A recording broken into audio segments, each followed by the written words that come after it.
Gracias por escuchar nuestros audios y podcast en RTVE Play Radio y en nuestra aplicación móvil de RNE. Espacio en Blanco, en Radio Nacional de España, con Miguel Blanco.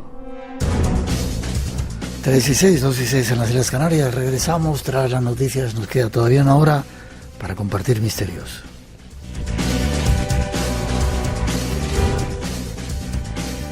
Redes sociales abiertas, Blanco Radio en Facebook, Twitter e Instagram, y nuestro teléfono 900-137-137.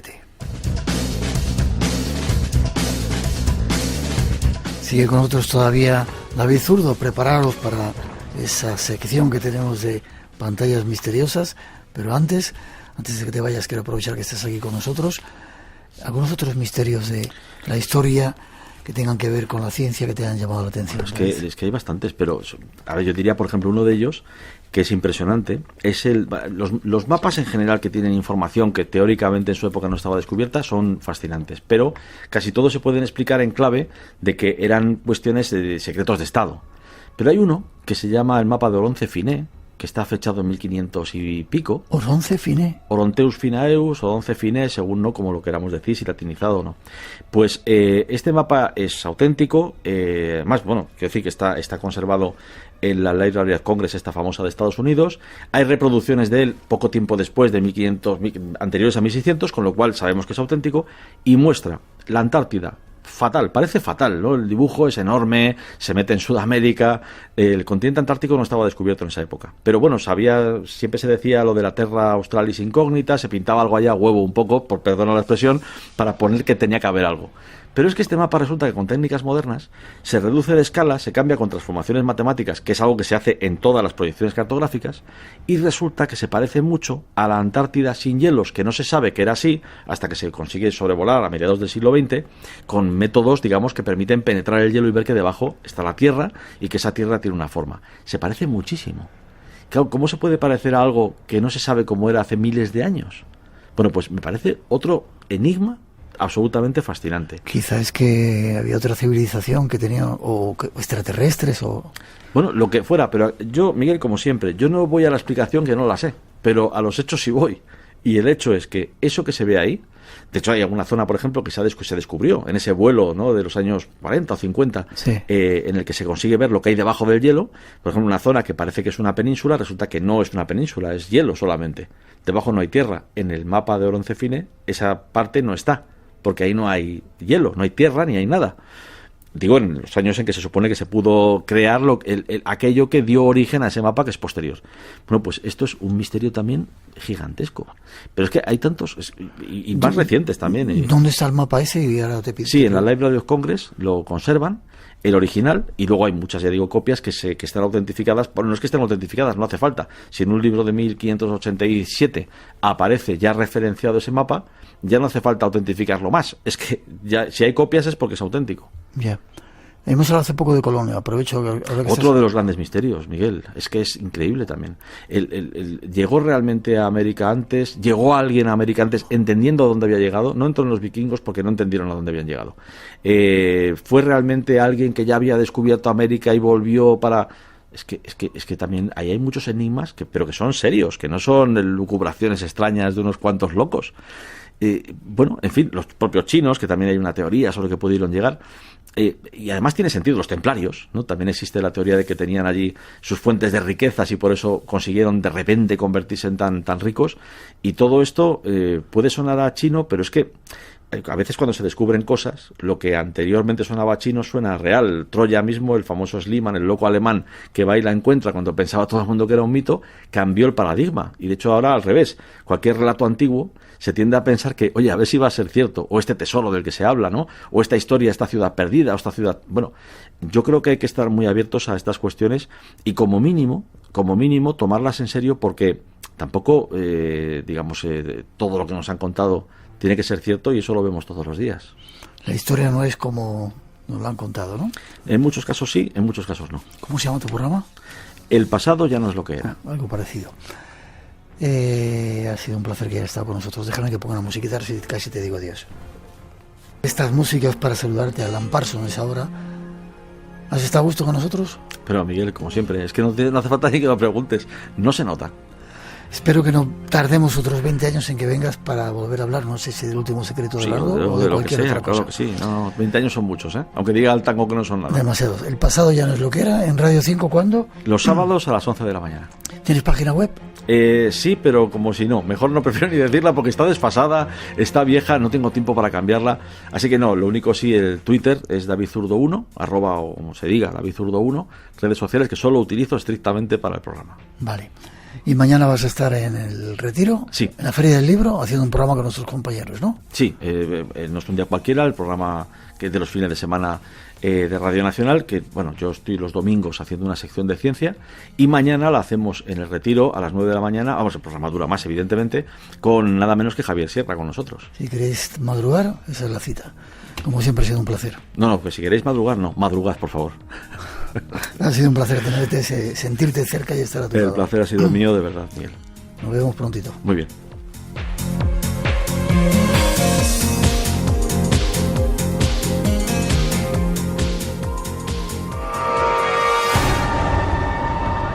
Espacio en Blanco. La madrugada del sábado al domingo a las 2 con Miguel Blanco en Radio Nacional. Hola, muy buenas tardes, Miguel. Me llamo Jason. Les mando un saludo desde New Jersey, al lado de Nueva York. Ustedes hacen que mi tiempo trabajando en la pintura sea mucho más ameno. Muchas gracias.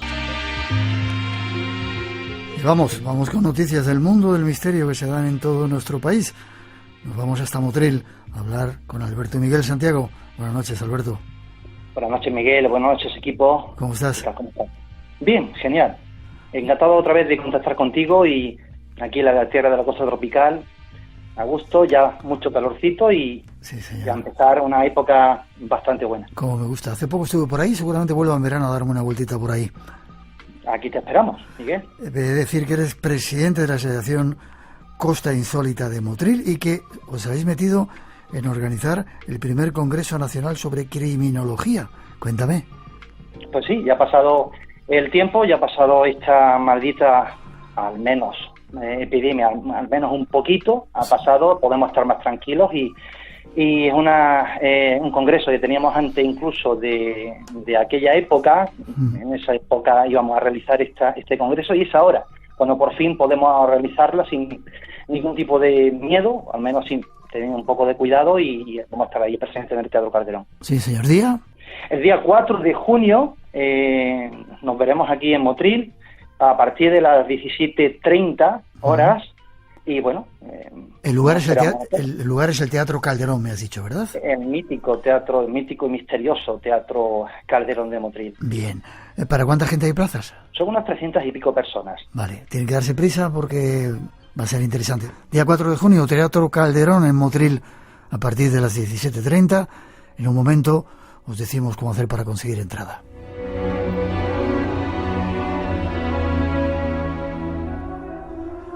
La entrada es gratuita, solo hay que poner una pequeña... pregunto, no sé. Sí, gracias a los promotores, Ayuntamiento de Motril y otras entidades que, bueno, en este caso dejaremos para ofrecer dentro de numerosas sorpresas que guardamos para todos los presentes, así como aportes extras de investigadores, escritores y divulgadores contrastados que también compartirán a través de vídeos y también, digamos, sobre su pensamiento sobre este mundo de la criminología. Es muy importante saber que se va a celebrar en esa fecha, 4 de junio, a partir de las 17:30 en el Teatro Calderón de Motril. Y la entrada, lo más importante, que nunca, yo creo que es más importante que nunca, ¿no? Por la situación en la que está viviendo. Es un aporte, 1, 2, 3, 4, 5, una cesta, un carro, lo que haga falta, de aporte de alimentos no perecederos para Banco de Alimentos de Motril. Bien. Recordamos, de nuevo, día 4 de junio, a partir de las 17:30, Teatro Calderón, no os perdáis esta cita. Alberto, ¿forma de contacto y alguna página web o algo para tener más información? Sí, el lugar más directo es a través de nuestro Facebook, Costa Insólita, nuestro correo costainsólita@gmail.com. Perfecto. Alberto, gracias. Enhorabuena. Seguramente nos veremos este verano por esa costa. Estamos seguros de esa que costa sí. mágica de Estamos seguros. Granada. Un abrazo fuerte, hasta prontito. Un abrazo, gracias del corazón, os esperamos. Hasta pronto.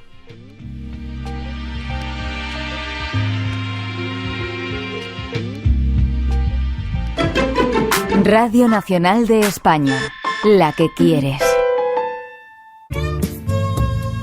En un mundo lleno de tentaciones, ¿qué alma no está en peligro? Artista obsesionado con la inspiración. Radiograma. Todas las personas somos artistas. Pero claro, imagínate una sociedad en la que todos fuéramos artistas. Radiograma. No funciona, ¿no? El capitalismo no quiere que todo el mundo exprese sus emociones. Artista que hurga en sí mismo con la intención de encontrar material creativo. Radical es confesar que crees en Dios. Artista unido a la incomprensión. Y quizás ese sea el buen camino. Ser artista es estar vivo. Crisálidas. Aitor Saraiva en Radiogramas. Con Javier Hernández. Los lunes a las 3 de la madrugada, las 2 en Canarias. Y recuerda, Solo en Podcast. En Escena y Cena nos espera Alberto Velasco. Necesita hacer teatro para sentirse vivo. RTV, la que quieres. Hola amigos de Espacio en Blanco, quiero enviaros un abrazo muy fuerte desde la Abadía Benedictina de Santo Domingo de Silos, donde se están celebrando ahora mismo las vísperas. Un momento de calma, de quietud, de recogimiento y de introspección. Un abrazo muy fuerte para todos.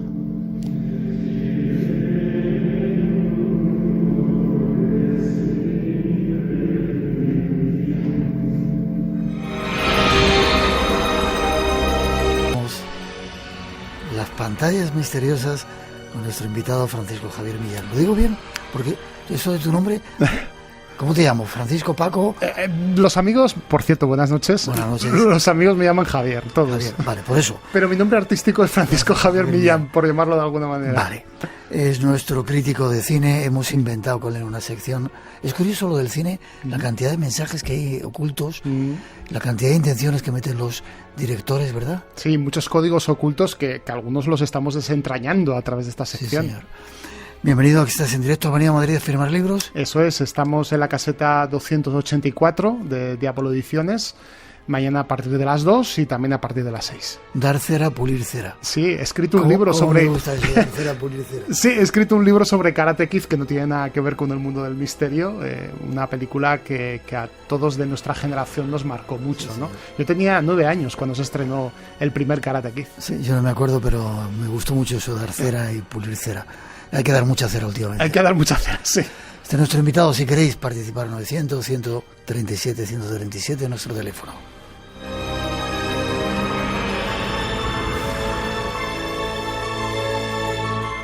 Y vamos a... No sé si quieres que te ponga antes unos datos de lo que vamos a hablar. Sí, venga. Ahí va un avance. Por favor, una moneda. Por favor. ¿Qué decís? Somos pobres. ¿Creéis que sois pobres? Sí. Sí. Os enseñaré una cosa. No sois pobres. Tenéis todo lo que necesitáis aquí. Gracias. Gracias. Gracias. Y esto para ti. Y también esto. ¿A dónde ha ido? Desde el momento en que llegamos a esta vida, el tiempo nos gobierna. Lo medimos, lo señalamos, pero no podemos vencerlo. Ni siquiera hacerle ir más a prisa ni más despacio. ¿O sí podemos? ¿No hemos experimentado todos la sensación de que los momentos preciosos pasan demasiado a prisa y deseado que duraran más? ¿O se ha parado el tiempo en un día gris y hemos deseado que corriera más? A mí es una película que me impactó mucho. A mí me gusta mucho esta película. Todo tuyo. ¿Qué película es? Es la película El ilusionista. Es una película estrenada en el año 2006 y que tiene que ver bastante con el tema de hoy, porque hace unas semanas estuvimos hablando sobre Nosferatu, una película que cumplía 100 años, y creí oportuno para esta nueva sección de Pantallas Misteriosas irnos todavía más lejos, a un tiempo en el que el ilusionismo, el cine y el misterio formaban un todo. Es decir, que en ese primer protocine o prehistoria del cine, todos estos elementos estaban allí conjuntados. Hay una musiquita, creo que nos va a dar paso, sí.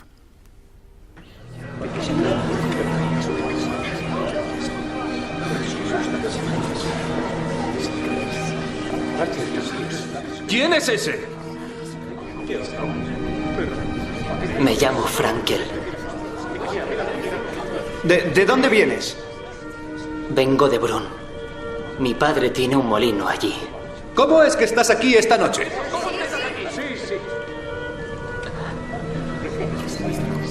No lo sé. ¿Estás vivo? ¿Qué puedes decirnos del otro mundo? ¿Cómo es? Sí, ¿cómo es? Sí, háblanos de él. Tú debes saber cosas, secretos. Di algo.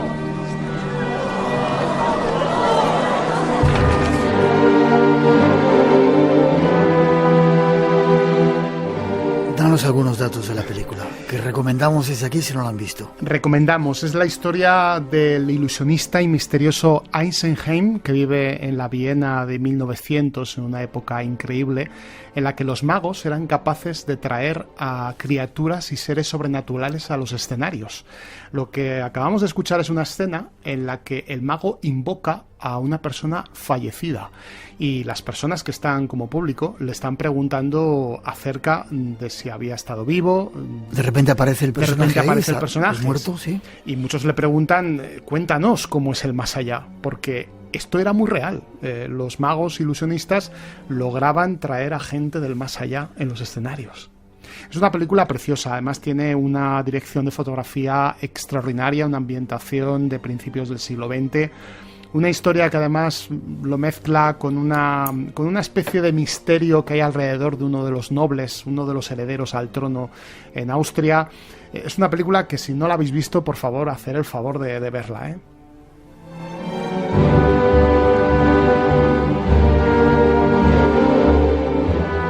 ¿Funcionó bien en el cine? Funcionó muy bien en taquilla, y una de las cosas que mejor funcionó es porque Edward Norton, que es un actor de método, un actor además muy riguroso, fue enseñado por magos de verdad. ¿Sí? Hay una asociación que se llama la Magic Circle, el Círculo de Magia de Londres, cuya fundación data del año 1905, y hubo magos que compartieron secretos con Edward Norton para que él supiera hacer esos movimientos de manos, esos movimientos de cartas, esas ilusiones, ¿no?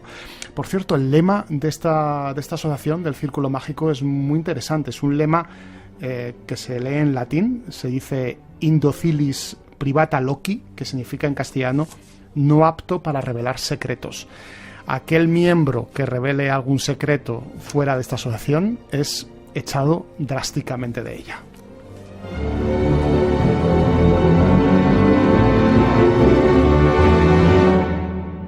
Qué curioso, ¿no? La historia que cuenta es ficticia, ¿no? Aunque está basada en la vida de alguien. Es ficción. Inicialmente se basa en un pequeño cuento llamado Eisenheim the Illusionist, pero realmente se basa en un personaje muy real y que existió, sobre todo en la época previa a la Segunda Guerra Mundial. Estamos hablando del mago Erik Jan Hanussen, un mago que decía ser danés, pero que realmente tenía una rama familiar judía y austriaca.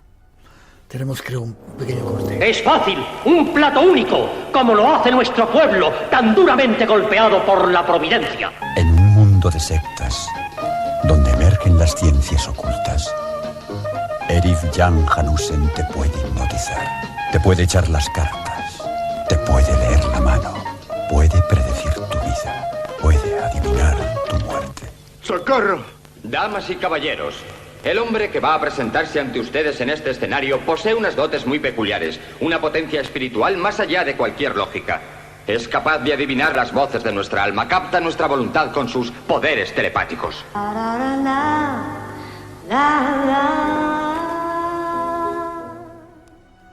Así empieza un poco la historia, ¿no? Sí, así empieza la historia. Es el tráiler de la película Hanusen el Adivino del año 88, también muy interesante. Y una historia realmente apasionante, la de este mago. Un mago que decía ser ocultista, hipnotizador, astrólogo, y tal y como te decía, estuvo muy cerca de Adolf Hitler, porque cuando Adolf Hitler era muy joven, se lo presentaron, y Hitler se quedó totalmente prendado por las habilidades que tenía. No debes venderte a nadie. Bien, Hanusen. ¿Sospecha lo que le depara el destino? Vendadle los ojos. Tiene miedo, ¿verdad? Profeta, ya no existes. Todo acabó para ti. No volverás a ser un profeta. ¡Basta! ¡Se acabó! Para siempre. Para siempre.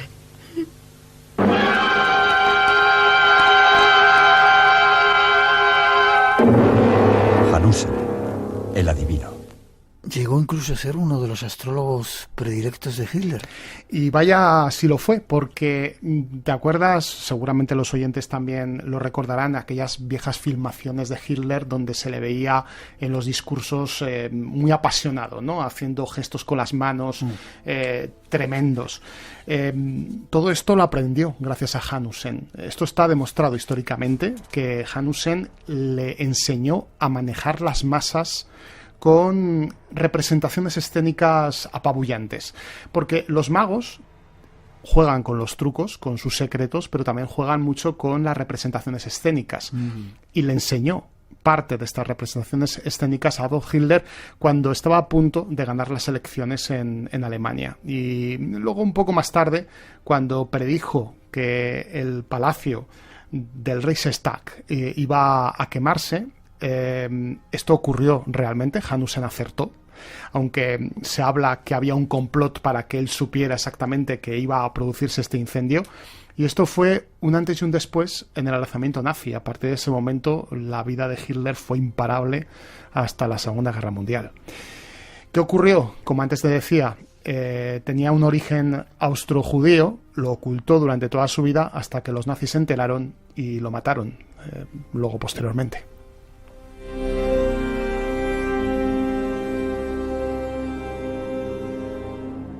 Había un palacio, ¿no? Un palacio del ocultismo lo llamaban. Si antes hablábamos del Círculo Mágico de Londres, los alemanes lo llamaban el Palacio del Ocultismo. Allí se manejaban técnicas de evidencia, ocultismo, evidentemente, hipnotismo.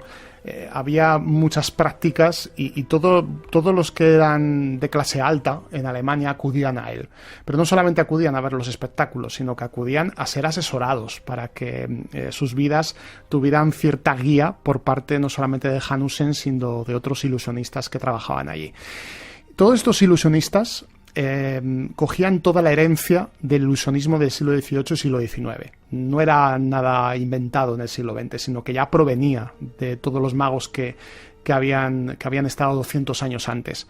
Y esos magos utilizaban unas técnicas que se conocían con el nombre de las fantasmagorías. Ahora vamos a hablar un poquito de ellas. Déjame que haga un inciso.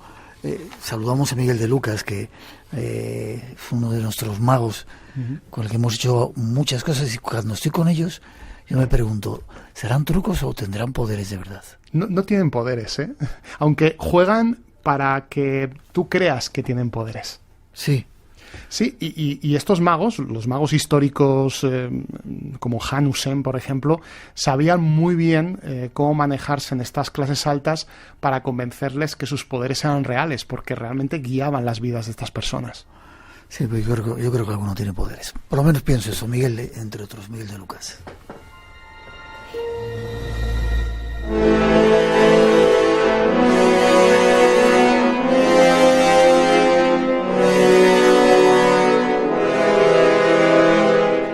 Fantasmagorías. ¿Qué es esta música? ¿Tiene que ver con ello? No tiene que ver con ello. Es una música de misterio de la película The Haunting de Jerry Goldsmith. Es uno de mis compositores habituales y de mis favoritos, y siempre me gusta apelar a su música cuando cuento cosas de misterio. Vale. Imagínate ser un habitante de finales del siglo XVIII cuando, por ejemplo, en Francia había ocurrido recientemente la Revolución Francesa y el país estaba muy tocado, con muchas muertes de por medio, acudir a un teatro y que en ese teatro aparezcan no solamente seres sobrenaturales, aparezcan gente fallecida de la época, que se comunica con los espectadores, en un teatro con una atmósfera muy especial donde incluso se cerraban las puertas para que nadie saliera o entrase durante la función. Y esto lo sabía manejar muy bien un ilusionista llamado Etienne Gaspard Robert, más conocido como Robertson, que fue, se dice, el creador de las fantasmagorías. Estos trucos, porque efectivamente había un truco detrás de todo esto, a través de un aparato llamado la linterna mágica. Yo siempre he comentado, porque he dado muchas charlas sobre el tema, que realmente la linterna mágica, como elemento tecnológico, era solo conocido por muy pocas personas.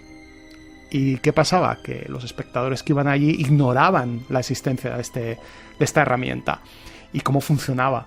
Porque estamos hablando de las primeras proyecciones cinematográficas fijas, eso sí, porque todavía no eran en movimiento. A veces se hacían sobre pantallas en blanco, en otras ocasiones sobre cristales, a veces incluso sobre capas de humo que se proyectaba allí directamente en el escenario. ¿Cómo sería la imagen, no? Sí, la imagen salía como defectuosa, desenfocada, y si apelas el hecho que allí pues aparece un ser, una persona que ha muerto, el estremecimiento es total. Es increíble lo de Robertson.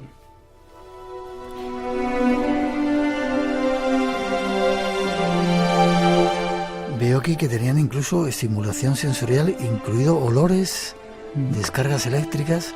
¿Cómo me hubiera gustado ir a un sitio de esos? A mí me hubiera encantado. Lo de las descargas eléctricas fue más tarde, porque sí, la electricidad se conoció más adelante. Pero es que los ilusionistas primero conocieron la linterna mágica, luego posteriormente la capacidad de los imanes, el magnetismo, y luego a continuación la electricidad. Todo eso mezclado, un espectáculo sin igual. Claro, supongo que la gente que no sabía de qué iba todo eso se sorprendería, ¿no? Yo llego a la conclusión, antes decías que si los magos, como tienen conoces, poderes. Tienen poderes. Yo creo que lo que tienen son cosas que todavía no conocemos. ¿Sí? Sí. Si lo vemos desde la perspectiva de esas gentes del siglo XVIII que llegaban allí y no sabían qué era la linterna mágica, imagínate con qué aparatos estarán trabajando en la actualidad. Hay ingenieros que trabajan exclusivamente para ciertos magos y que trabajan solamente para ellos y crean máquinas exclusivas para ellos. David Copperfield, por ejemplo, ¿cómo es capaz de hacer desaparecer la estatua de la libertad? Por ejemplo? Yo sé cómo lo hace, pero no lo voy a contar aquí. Eres malo.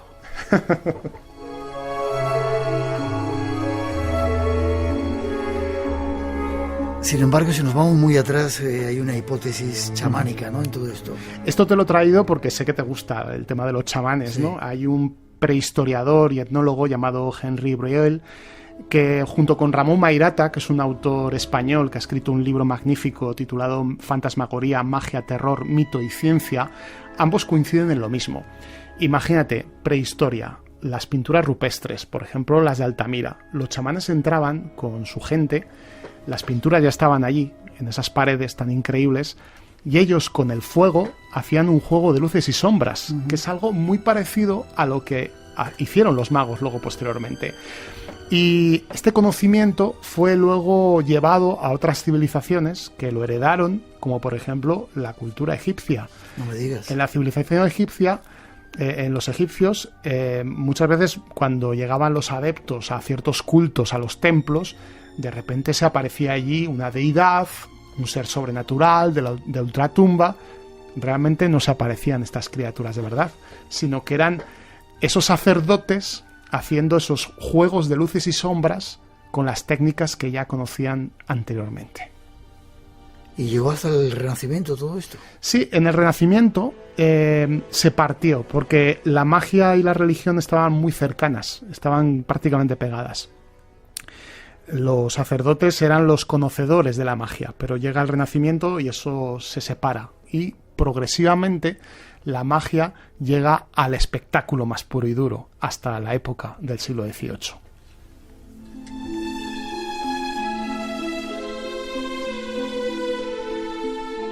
Hay maestros de esto, de este capítulos fantasmagóricos, ¿no? Sí, las fantasmagorías. Los dos maestros, hemos nombrado ya uno, a Robertson, luego te contaré más detalles sobre él, pero también tenemos que hablar de Philidor, que también fue otro de esos maestros de finales del siglo XIX. Ambos utilizaban dos aparatos. Antes, nuestro anterior invitado... David Zurdo hablaba de la cámara oscura. Hablaba de uno, no me voy a repetir, ¿no? Que es ese aparato que proyecta una imagen del exterior en un interior, ¿no? Y utilizaban los ilusionistas estas proyecciones previas al cine, casi prácticamente unos 100 años antes del nacimiento del cinematógrafo. Pero también la linterna mágica. La linterna mágica es una evolución de la cámara oscura. La linterna mágica lleva un juego de lentes y un soporte corredizo para que se coloquen transparencias pintadas sobre placas de vidrio, y esas transparencias llevaban seres mitológicos, la cabeza de Medusa, por ejemplo. Robertson lanzaba la cabeza de Medusa a los espectadores en sus espectáculos. Imagínate aquello cómo sería. Cómo nos hubiera gustado estar ahí, ¿eh? Y aquello se iluminaba con lámparas de aceite, porque la electricidad todavía no estaba. Cuando llegó sería una revolución, ¿no? Claro, fue una revolución también dentro del mundo de la magia junto con el magnetismo. Y sobre todo el control de una ciencia que a mí me vuelve loco, que es la catóptrica. Es una ciencia que... Catóptrica. Hace que el ser humano controle o sepa cómo funciona la reflexión y el comportamiento de la luz. Y sabiendo estas cosas, que ya las sabían los chamanes en la prehistoria, controlando estos dos elementos puedes crear cualquier tipo de efecto óptico en la sala que quieras. Pero claro, todo esto se unió, el germen que había, bueno, el ebullir que había en esa época de finales del siglo XVIII y luego en el siglo XIX a mitad, es la época de las hermanas Fox, de las mesas parlantes, de la videncia, del espiritismo. Claro, la gente estaba ávida de saber más detalles sobre el más allá.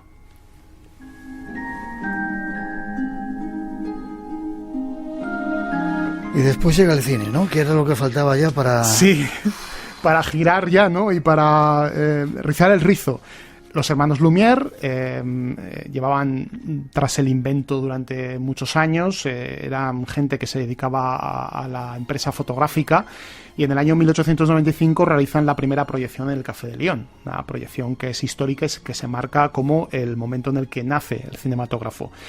Pero luego hubo una persona que vino un poco más tarde, que fue Georges Méliès, que era propietario y director del teatro de Robert Houdin, que es considerado el padre de la magia moderna. Por lo tanto, de nuevo, la magia y el cine están íntimamente unidos. Qué curioso. Hubo un director español, Rodrigo Cortés, que hizo una película llamada Luces Rojas. Muy interesante. Sí, sí. En el que se sacan algunos de estos trucos o métodos. Sí, la película sobre todo nos cuenta cómo hacían los trucos de las mesas parlantes, las mesas que se movían. Esos trucos son desvelados en esta película. Curioso. Creo que hay sonidos unos extraños, ¿no? Sí, hay todo muy extraño alrededor de las fantasmagorías, y sí, he traído unos sonidos que nos ambienten en esa época en la que los espectadores acudían a los teatros. Lo escuchamos. ¿Te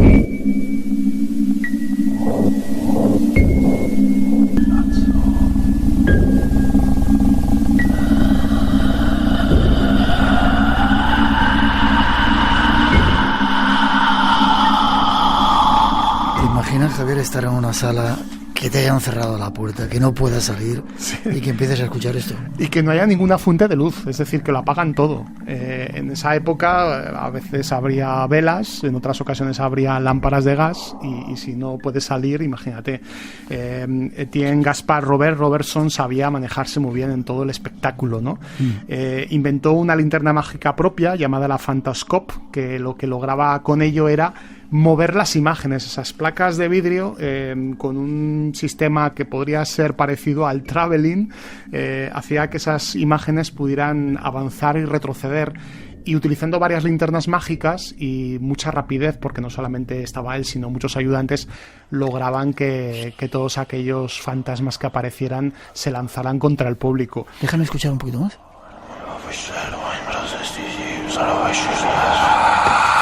Tremendo. Imagínate ir a una cocina abandonada de un claustro de un convento de capuchinos en París, cerca de la plaza de Vendôme. Robertson lo que hizo es convertir esta cocina abandonada en una cripta, hacer creer a los espectadores que era una cripta, un lugar donde se enterraba la gente. Esto en la época, como decíamos antes, posterior, muy reciente a la Revolución Francesa. Fue tremendo, 6 años de éxito. Llegó a España todo esto, ¿no? Las fantasmagorías. Llegó a España. Las crónicas del Diario de Madrid hablan de fantasmagorías en varios teatros, en la calle Fuencarral, en la calle de Santa Isabel, en la calle de la Victoria, todo ello en enero de 1814.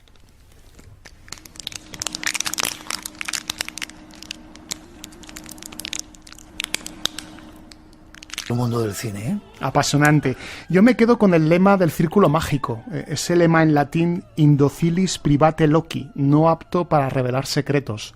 Así que Miguel, todos los que estamos aquí, todos los que nos han escuchado, que no revelen estos secretos para seguir emocionando e ilusionando al mundo.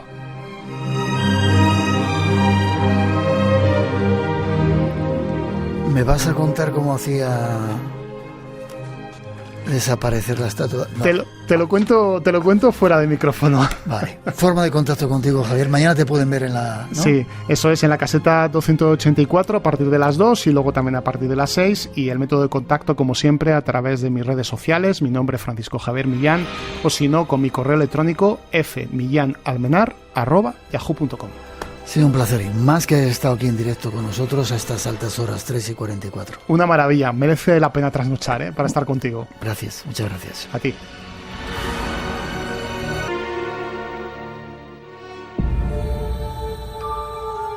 La noche nos hace ver y escuchar cosas que no existen. O tal vez sí. Espacio en blanco. Un lugar donde habita el misterio. En Radio Nacional, con Miguel Blanco. Acercarnos a un compañero herético que se encarga de buscar informaciones en antiguos legajos y nos sorprende. Esta noche lo va a hacer sin duda. Fermín Mayorga. Buenas noches, Fermín. Hola, ¿qué tal? Muy buenas noches. Cómo me gusta el tema que has elegido por ahí. Bueno, me gustan mucho los temas que eliges, pero el de hoy, súper sorprendente. ¿De dónde lo has sacado? Bueno, pues lógicamente de las fuentes históricas del Archivo Histórico Nacional, donde precisamente, bueno, pues en la sección de lo que sería el Tribunal el Tribunal de Indias, bueno, pues ahí nos encontramos esta temática, ¿no?, de este hombre de Burgos que sin duda alguna pues nos va a sorprender a muchísimos oyentes, porque la pregunta que me harás ya de por sí de entrada, seguramente muchos dirán, pero ¿cómo puede ser posible esto, no? Bueno, pues vamos a ver qué descubrimos en este área. ¿Puede un hombre producir leche y amamantar a su bebé? Es lo que nos va a sorprender y nos va a responder esta noche Fermín Mayorga. Y te hago la pregunta, Fermín, ¿puede un hombre producir leche y amamantar a un bebé? Bueno, en casos excepcionales sí que puede, ¿no? De hecho, bueno, la lactancia siempre es inherente, ¿no?, al sexo femenino, pero la lactancia masculina es un fenómeno extraño de por sí, pero posible. Y de hecho, la glándula mamaria, con sus conductos, con el pezón para la salida de la leche, bueno, pues está presente tanto en mujeres como en hombres, solo que los pechos de los hombres, lógicamente, pues no están naturalmente programados, diríamos, para producir leche, salvo, lógicamente, que se den algunas circunstancias que modifiquen lo que es la funcionalidad, ¿no?, de los pechos masculinos. Y de hecho, bueno, pues una de las causas, ¿no?, relacionadas con la lactancia masculina es ese tumor benigno en la glándula pituitaria, que es la encargada precisamente de la secreción de la prolactina, de la leche, una hormona que induce sin duda alguna esa producción y que regula, ¿no? Y así es la función sexual también en los hombres.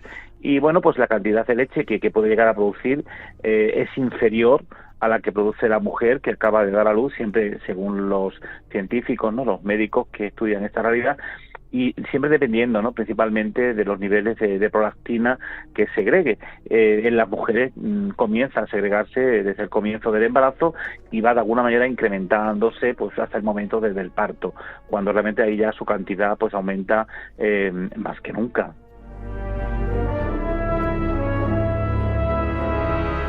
Sorprendente. ¿Y existen casos de hombres que han amamantado bebés que se hayan recogido? Pues sí, se han documentado casos de hombres que amamantaron a sus bebés recién nacidos al morir la madre, o de prisioneros de la Segunda Guerra Mundial que alimentaban a otros con leches de sus pechos, a otros niños, ¿no? Se conoció, por ejemplo, en el año 2002 el caso de un hombre de 38 años que era natural de Sri Lanka, quien perdió a su mujer durante el parto, y ante la desesperación pues de ver que su hija rechazaba la leche artificial, decidió ofrecerle su pecho y logró amamantarla, ¿no? Y también, bueno, hay una conmovedora, desde mi punto de vista, historia, ¿no?, ocurrida en 1992 durante la guerra de Bosnia-Herzegovina, cuando precisamente un soldado vio morir a una mujer que acababa de tener un bebé. Para trasladarlo, se amarró, digamos, al niño con chaquetas, ¿no?, de modo que quedó pegado al pecho, y por instinto, bueno, pues el bebé comenzó a succionar el pezón. Bueno, pues estuvieron así durante varios días hasta que el soldado llegó al sitio donde debía entregar al bebé a las autoridades y comprobó que había sido de alguna manera, bueno, capaz de producir leche. De hecho, la succión continuada del bebé, al estar pegado al pecho de este militar, bueno, pues provocó de alguna manera esa estimulación en el pezón y en las glándulas mamarias que hizo que la segregación de la prolactina, de la leche como tal, pues realmente saliese, ¿no?, de ese espacio, y la producción de leche fuese una realidad, y el rorro pues consiguiese ser amamantado.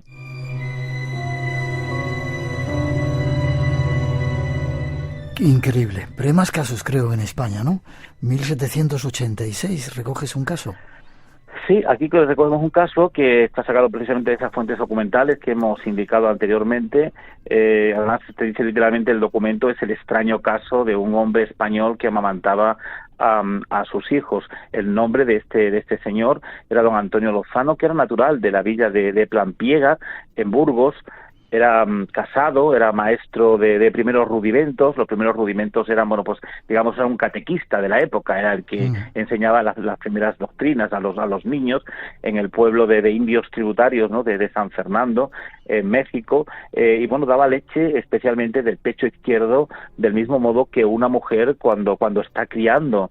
Y dice el documento literalmente que hace 14 años uno de sus hijos comenzó a llorar, y al ver que no dejaba el llanto, lo recostó sobre su pecho, comenzando a mamar, y quedando satisfecho cesó su llanto, ¿no? Y después de tantos años de este fenómeno extraño, y hasta el día de hoy, te dicen los cronistas del momento, Antonio Lozano pues sigue produciendo leche de su pecho como una mujer, y ha criado a todos sus hijos junto a su esposa. Y de hecho, bueno, dos cirujanos van a examinar a este protagonista, a este hombre, reuniendo para ello nada más y nada menos que a toda la creen de la creen, a todas las autoridades civiles y religiosas de la población de Cumaná.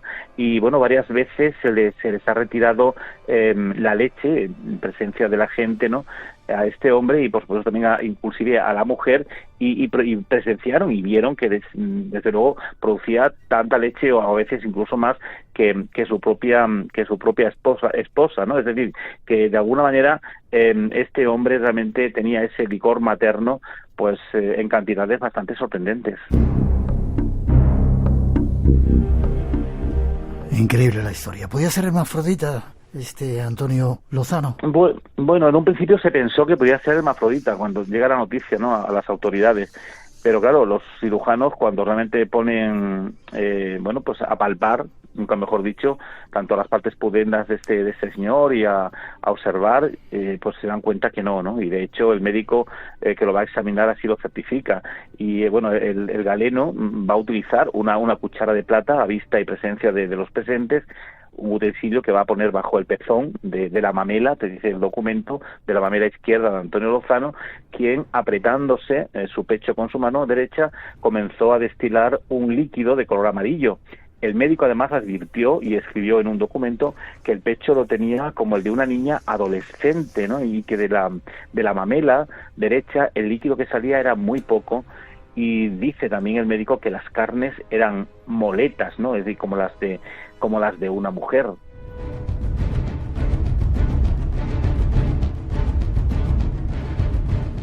Extraña la historia de Antonio Lozano. ¿Tenía, como los hombres, algunas ocasiones pelo en el pecho? ¿Era un hombre de pelo en pecho? Pues mira, entre las dos tetillas y sobre la boca del estómago, según el documento, dice que tiene vello escaso, ¿no? Y los cirujanos que han examinado su cuerpo aseguran que sus partes pudendas son iguales a las de los hombres varones, ¿no? Y que de hecho, bueno, en su matrimonio ha tenido 8 hijos que tiene vivos, y que su mujer, que es María Leonor Parejo, ha tenido también 2 gemelos, y que ayudó, ¿no?, a criarlos, sobre todo particularmente al varón, dándole de mamar de noche y de día, y cuando su mujer se iba a hacer otras ocupaciones. Comentaba además el dicho Antonio Lozano que cuando daba de mamar a los hijos, los pechos venían más crecidos y manaban con igual abundancia, ¿no?, que una mujer, y la voz de él, según certifica el médico, era una voz suave, la barba no demasiado poblada, la vista era tierna, y su talla más o menos era una talla mediana. Y también nos dice las crónicas que algunas madres que se habían quedado sin leche, bueno, pues buscaban a Antonio Lozano para que les criase a sus hijos, previo pago, ¿no?, lógicamente, de determinados bienes que le donaban por esa labor misericordiosa y caritativa. Algo increíble, sin duda. De esos hombres que pueden amamantar a los bebés, contadas esta noche por Fermín Mayorga. Habrá más. Ya está preparando la siguiente nuestro compañero. Fermín, ¿forma de contacto contigo? Bueno, pues a través de las redes sociales, a través de mi canal de YouTube, Crónicas de Chimenea, a través de Facebook, con el Fermín Mayorga ya me encuentran. Y bueno, también, como dijimos en un programa anterior, a través de cualquier otro medio de red social que vean donde Fermín Mayorga aparezca, y ya son muchos, ¿no?, los que se me acercan a preguntarme, y algunos de los oyentes que nos están escuchando lo saben muy bien, pues para facilitarles también ayudas a ellos para que puedan conseguir información de sus pueblos, de los herejes de sus pueblos, de lo que ahí pasó con la Inquisición. Y la verdad es que son bastantes los que me están llamando y mandando correos electrónicos, y les puedo ayudar a llevar a cabo esta misión. Y yo, como siempre, encantado, gracias a tu programa, y que es el portavoz de alguna manera, ¿no?, para hacer el bien con esta gente, con estos oyentes, siempre en favor de la historia y de la cultura.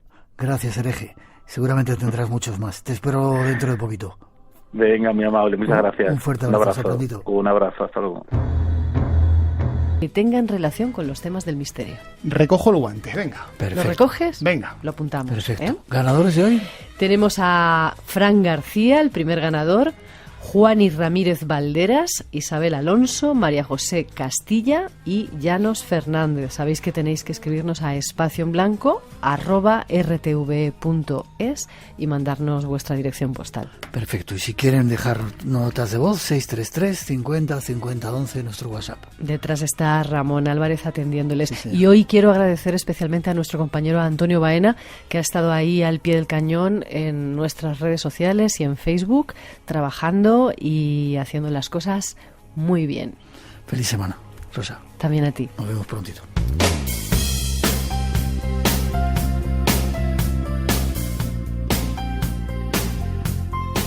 Y por ahora terminamos. De nuevo os dejamos con nuestros compañeros de los servicios informativos. Cerramos el espacio en blanco, pero se abrirá dentro de 7 días. Os dejamos también con A Hombros de Gigantes. Feliz semana, a cuidarse y a disfrutar de este calorcito de verano que ya llega. Nos vemos en 7 días aquí en Radio Nacional, y ahora mientras recogemos un poquito de nuestra mejor música. Por hoy terminamos. Recuerda que tienes una cita con el misterio, aquí en Radio Nacional. Será dentro de 7 días, en el espacio en blanco. Hasta entonces, feliz semana.